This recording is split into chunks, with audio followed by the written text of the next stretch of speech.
नमस्ते मित्रों, स्वागत है आपका हमारे YouTube चैनल आर्यवर्त जनरेटर पर। मित्रों, कुछ विधर्मी ये आक्षेप लगा रहे हैं कि भगवान श्री रामचंद्र जी के पिताजी महाराज दशरथ निर्दोष पशुओं का शिकार खेलते थे और रामायण काल में शिकार खेला जाता था। मित्रों, इस भ्रांति का संपूर्ण निवारण आज इस वीडियो में हम कर देंगे, परंतु वीडियो आरम्भ होने से पूर्व वीडियो को लाइक करना बिल्कुल भी ना भूलें। चलिए वीडियो आरम्भ करते हैं।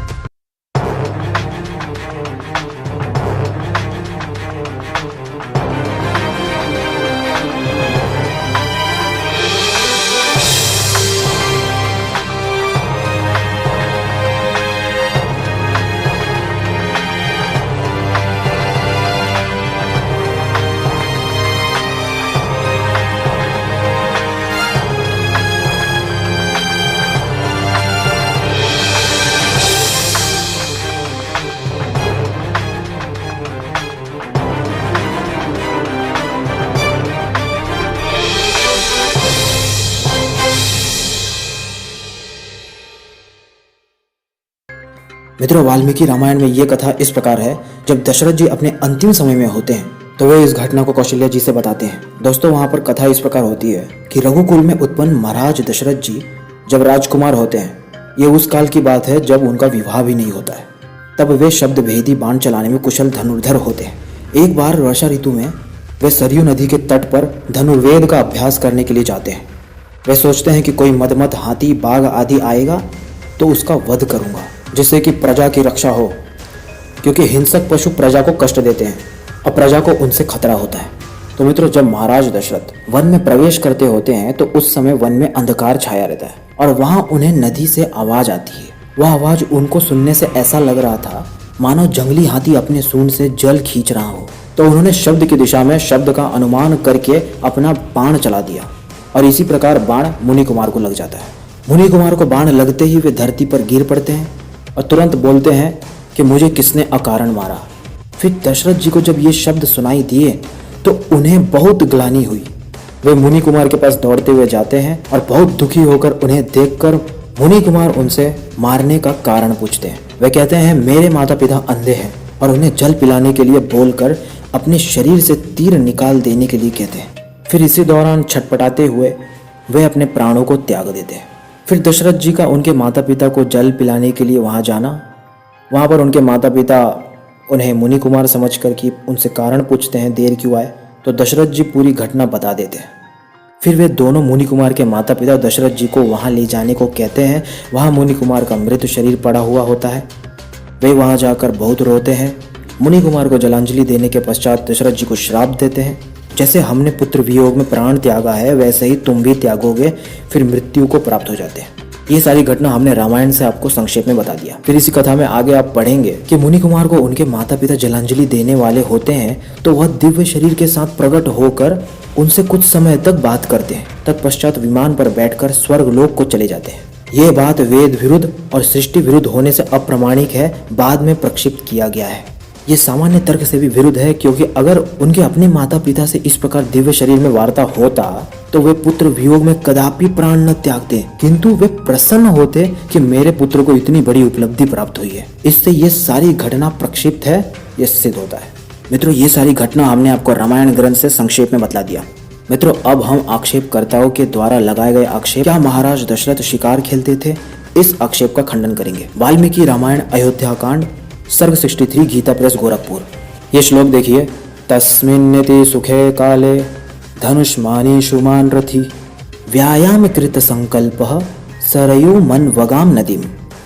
श्लोक को ध्यान से समझिए। यहाँ पर अर्थ में लिखा है, वर्षा ऋतु के उस अत्यंत सुखद समय में मैं यानी दशरथ जी धनुष बाण लेकर रथ पर सवार होकर व्यायाम व धनुर्वेद के अभ्यास के लिए सरयू नदी के तट पर गया। जबकि मित्रों, यहाँ पर गीता प्रेस ने और स्वामी जगदीश्वरानंद जी ने यहाँ पर त्रुटि करते हुए ये लिखा है कि दशरथ जी शिकार खेलने के लिए वन में गए। मित्रों, यही अनुवाद गड़बड़ है। स्पष्ट तौर पर संस्कृत में क्या लिखा है, व्यायाम कृत संकल्प, अर्थात व्यायाम करने व धनुर्वेद का अभ्यास करने की इच्छा से वे वन में जाते हैं। धनुर्वेद के अभ्यास के लिए जाते हैं, मृग्या या शिकार खेलने के लिए नहीं। इस श्लोक में जब शिकार की कोई बात ही नहीं है तो अर्थ करने का क्या प्रयोजन। यहाँ पर व्यायाम कृत संकल्प आया है। कोई इससे प्राणियों की हिंसा और उसको मारकर मांसाहार की सिद्धि करना अत्यंत मूर्खता है। अब मित्रों आगे देखिए, पश्चिमोत्तर व बंगाल संस्करण में यह बात और अधिक स्पष्टता से आई है।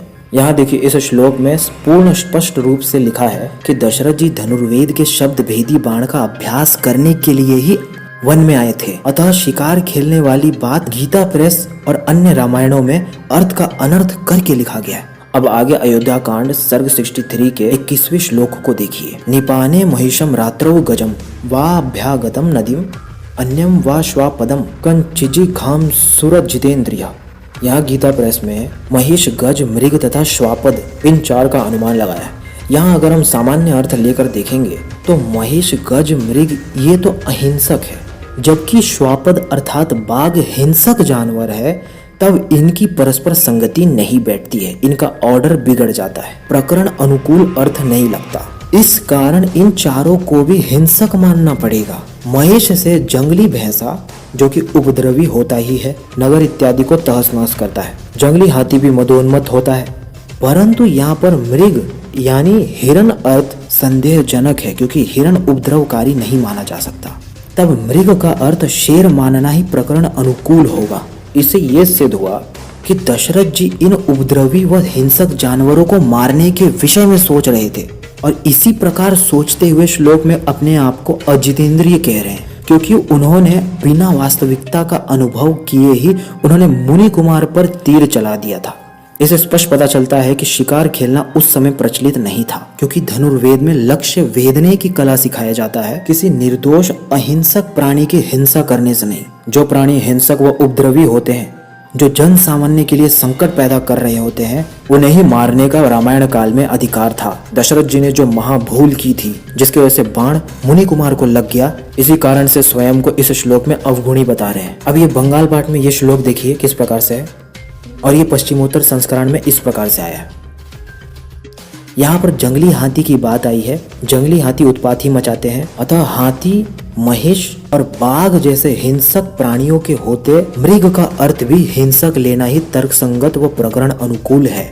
इसी वजह से मृग से यहाँ पर सिंह व्याकरण से अर्थ है। अब इस विषय में हम और अधिक स्पष्ट प्रमाण देते हैं। मित्रों, जब दशरथ जी मुनि कुमार के पिता के पास जाते हैं तो उनसे कहते हैं, अयोध्या कांड सर्ग 64 ये श्लोक ध्यान रखिए, आपके बहुत काम आएगा। भगवान, मैं धनुष बाण लेकर सरयू के तट पर आया था। मेरे आने का उद्देश्य यह था कि कोई हिंसक जंगली पशु अर्थात बाघ आदि व मदमत हाथी घाट पर पानी पीने के लिए आवे तो उसे मारूं। हिंसक जंगली पशु, क्या मृग हिंसक पशु है? बिल्कुल नहीं। अब वो क्यों मारने के लिए आएंगे? तो सिंपल सी बात है, ताकि प्रजा भयमुक्त रह सके, उन्हें इन हिंसक पशुओं से कष्ट न हो। पश्चिमोत्तर व बंगाल संस्करण में इस प्रकार आया है। यहाँ भी मृग शब्द से हिंसक पशु यानी शेर ही ग्रहण होगा। महाराज दशरथ शिकार खेलने के लिए मृगों को मारने के लिए नहीं आए थे, और न ही मांस प्राप्त करने के लिए शिकार कर रहे थे। वे धर्म कार्य से यहाँ पर आए थे। उनका उद्देश्य हिंसक पशुओं से प्रजा की रक्षा था, जैसा कि हमने पूर्व में सिद्ध किया है। मित्रों, इतने प्रमाणों के बावजूद अगर कोई दशरथ जी को शिकार खेलने और हिंसा इत्यादि करने के आक्षेप लगाएगा तो हम कुछ और ठोस प्रमाण देते हैं। दर्शकों, जब दशरथ जी मुनि कुमार की आवाज सुनते हैं तब एक श्लोक कहते हैं। तब क्या कहते हैं, ये महर्षि वाल्मीकि ने अपने वाल्मीकि रामायण में क्या लिखा है, ये पढ़िए। ताम गिरम करुणम श्रुत्वा मम धर्मानुकाक्षिण कराभ्याम स शरम चापम व्यथितस्या पतद भुवि। अर्थात ये करुणा भरे वचन सुनकर मेरे मन में बड़ी व्यथा हुई। कहा, मैं तो धर्म की अभिलाषा करने वाला था। यहाँ इसे नोट कर लीजिए क्या लिखा है, धर्म की अभिलाषा करने वाला था, और कहाँ यह अधर्म का कार्य बन गया। उस समय मेरे हाथों से धनुष और बाण छूटकर पृथ्वी पर गिर पड़े। अब मित्रों, ये बंगाल संस्करण में यह श्लोक इस प्रकार आया है, और ये पश्चिमोत्तर संस्करण में थोड़े पाठ भेद के साथ इस प्रकार आया है। स्क्रीन पर देखिए। तो आर्य मित्रों, यहाँ पर महाराज दशरथ जी ने स्पष्ट रूप से बोल दिया है कि वे धर्म की अभिलाषा करके यहाँ पे आए थे। किसी भी अधर्म कार्य, मृग्या, शिकार खेलना, हिंसा करने की दृष्टि से नहीं आए थे। जो वे अधर्म कार्य करने के लिए आए होते तो इस प्रकार के वचन क्यों करे। इससे सिद्ध है कि वे धर्मानुकूल कार्य हेतु आए थे, किंतु अनजाने में अधर्म हो गया और भगवान मनु ने मनुस्मृति में राजा के व्यसन गिनवाए हैं। उनमें से 10 व्यसन काम से उत्पन्न व 8 व्यसन क्रोध से उत्पन्न बताया है। ये मनुस्मृति का 7वें अध्याय का श्लोक 47 देखिए। यहाँ मनु जी ने काम से उत्पन्न व्यसन में मृगया अर्थात शिकार खेलना भी गिनवाया है। शिकार खेलना वैदिक धर्म में अधर्म के अंतर्गत है। मनु जी काम से उत्पन्न हुए 4 बड़े दुर्गुणों को गिनवाते हैं, उसी में 50वां श्लोक। अब यहाँ काम से उत्पन्न सबसे बड़े दुर्गुणों में भी मृग्या अर्थात शिकार का नाम लिया है।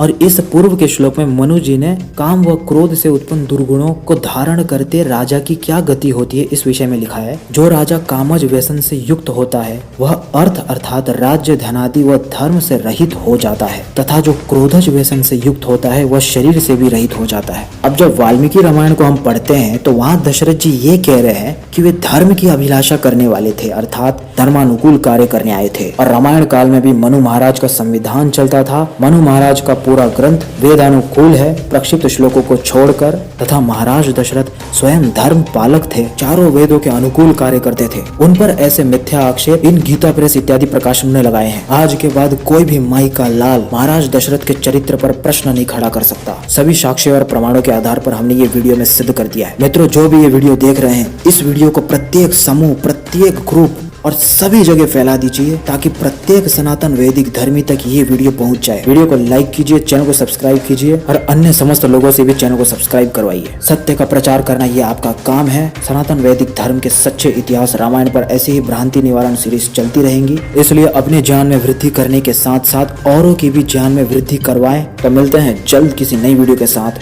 तब तक के लिए नमस्ते जी।